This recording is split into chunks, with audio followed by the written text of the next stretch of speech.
আস্ত মুরগি chicken fry বানিয়ে আজকে খাবো ঠিক করেছি। তাই বানানোর চেষ্টা করছি। এতে অনেক বাধা এসেছে, তারপরেও এটা সফলভাবে বানাতে পেরেছি। এত বেশি মজা ছিল যেটা ধারণার বাহিরে।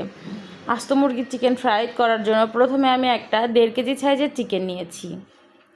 চিকেনটাকে ভালোভাবে এইভাবে মুরগিটাকে একদম কাঁটা চামচের সাহায্যে যতক্ষণ সম্ভব কেচে কেচে নিয়েছি, যাতে মশলা টশলা সব কিছু লবণ টবণ ভেতরে ঢুকে আর কি, ভেতরটা খুব ভালোভাবে কুক হয়। তারপরে একটা ছুরির সাহায্যে এভাবে করে কেটে নিলাম। একদম মাঝ বরাবর কেটে ভাগ করে নিয়েছি, যাতে সব মশলা টশলা দিয়ে ভালো করে মাখানো যায়। এই যে তারপরে চিকেনটা একটা বলের মধ্যে নিয়ে আরেকটা আলাদা বলে নিয়ে তাতে দিয়ে দিলাম একটু টক দই, শুকনো মরিচ গুঁড়ো, লবণ আর ধনিয়া পাউডার, গরম মশলা গুঁড়ো, লেবুর রস পরিমাণ মতো, তারপর আদা রসুন আর জিরা পেস্ট, সব কিছু দিয়ে ভালো করে মিক্স করে নিতে হবে। এই মশলাটাকে একদম সুন্দরভাবে মিশিয়ে এরকম গ্রেভি তৈরি করে নিয়ে সেই আগে রেখে দেওয়া মুরগির সাথে ভালোভাবে মাখতে হবে। মশলাটা খুব সুন্দর করে ম্যারিনেট করতে হবে, একদম মাখামাখি করতে হবে কিছুক্ষণ ধরে। পুরা মুরগির গায়ে গায়ে যেন এই মশলাগুলো লাগে। লেবুর রস দেওয়াতে এত বেশি টেস্ট হবে, তাই ভালো করে মাখতে হবে যাতে কোনো জায়গায় মশলা ছাড়া না হয়। অতিরিক্ত মশলা হলে কিন্তু চিকেন ফ্রাই ভালো লাগবে না। কেএফসির চিকেন ফ্রাইয়ে খুব অতিরিক্ত মশলা থাকে না।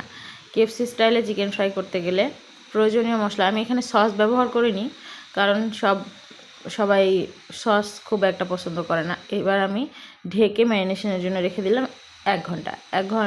এই ফাঁকে আমি একটু আটা নিয়েছি বা ময়দা নিয়েছি, ময়দার সাথে একটু লবণ আর স্বাদ মতো একটু মরিচ গুঁড়ো মিশিয়ে দিয়েছি। গোলমরিচ গুঁড়ো দিলেও হবে।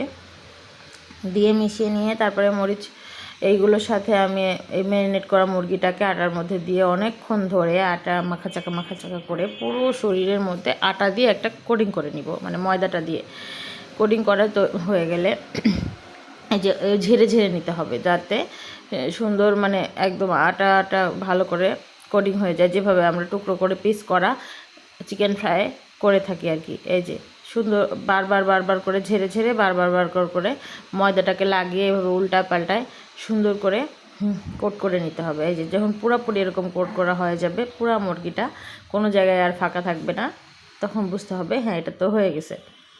এবার কিছুক্ষণ ঝাঁকিয়ে নিলে যে ছাড়া হয়ে যাচ্ছে। এবার আমি একটা বড় কড়াইয়ে তেল দিয়ে দিচ্ছি। তেলের পরিমাণটা বেশি করে দিচ্ছি, খুব বেশি না আবার